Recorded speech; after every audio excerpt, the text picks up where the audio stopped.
Hello everyone, welcome to my vlog. Today, we are diving into the story of a product you probably have in your home right now.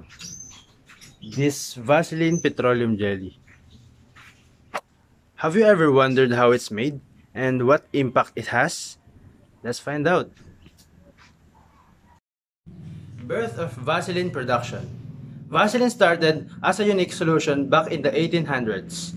It's made from petroleum, a natural resource found deep under the Earth's surface.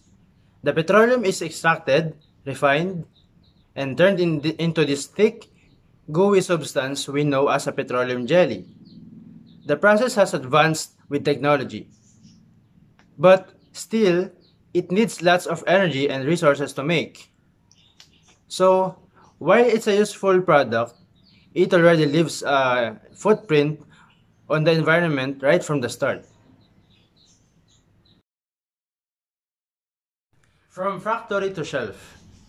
Once made, the Vaseline jelly is packed in plastic containers, labeled and sent worldwide.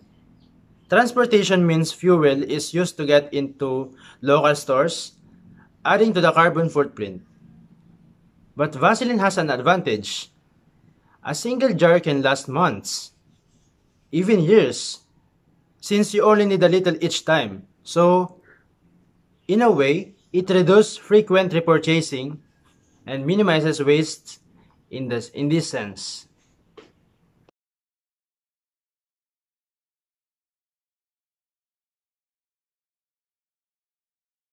The impact on people everyday uses. Vaseline is loved for a reason. It's versatile. People use it for skin protection, wound care, and even beauty tricks.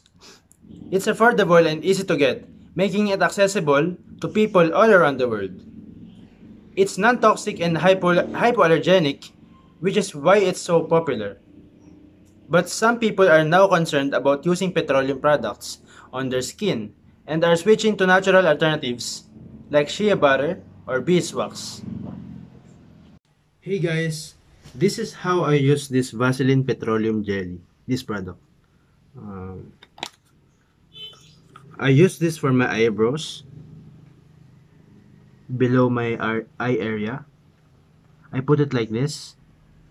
And lastly, I put it in my lips. I put it on, yeah, sa lips ko. I just put it like this. And then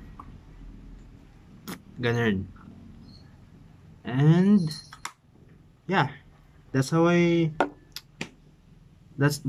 apply this product. Simple as that, right? Disposal and environmental impact. When it comes to disposal, things get tricky. The jar is usually plastic, which isn't always recyclable everywhere. Many of these containers end up in landfills, taking hundreds of years to break down. Petroleum jelly itself doesn't biodegrade quickly either, so if it's washed off, it can stay in the environment for a long time. Some companies are trying to make Vaseline packaging more eco-friendly, but there's still work to do. Balancing the pros and cons. So, is Vaseline good or bad? Well, like many products, it has both sides. It's helped people for over a century, providing affordable care.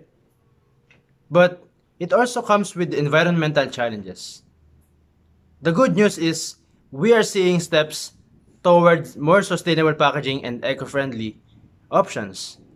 If we are mindful of how we use and dispose of it, we can make a difference in its overall impact. So yeah, that's the life cycle of Vaseline Petroleum Jelly. I hope you all enjoyed this video. Thanks for watching. See you next time.